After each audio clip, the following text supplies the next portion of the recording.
Баршаңызға қайырлы күн достар. Сырдан жасалатын үпілдек бауырсақ десек те болады, өте дәмді әрі жұмсақ болып шығатын рецепт.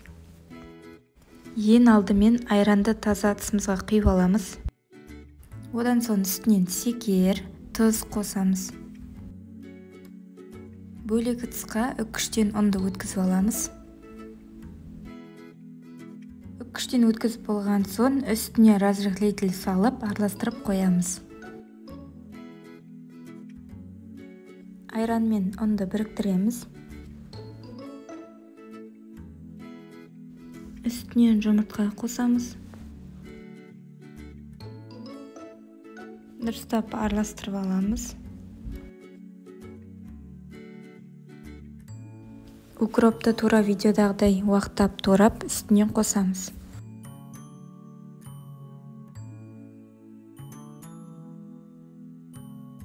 Теркадан сырды өткізіп аламыз.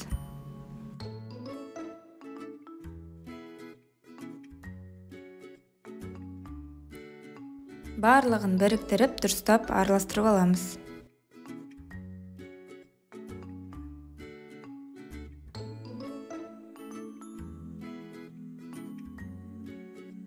Табамызға майымызды құйып, қуырып аламыз.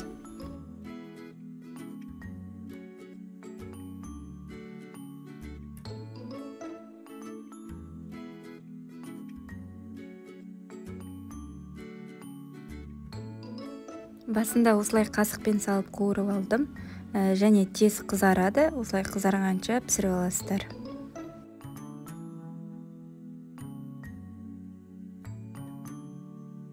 Басында қасықпен осылай салып біртіндеп қуырып алдым. Енді басқаша пісіріп көрейін дедім. Осылай салафанды алып, ішіне салып, яғни пісіріп көреміз.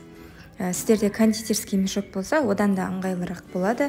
Яғни өздеріңіздің ыңғайларыңызға қарай таңдап пісірулеріңізге болады.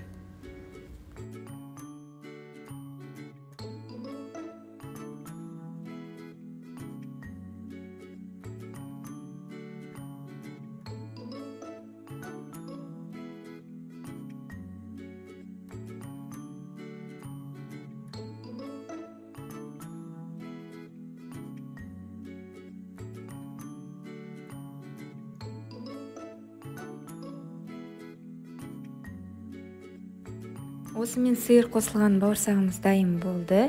Ингредиенттер қарапайым болғанымен өте дәмді болып шығады, әрі жұмсақ болып шығады. Сіздер де міндетті түрде дайындап көріңіздер.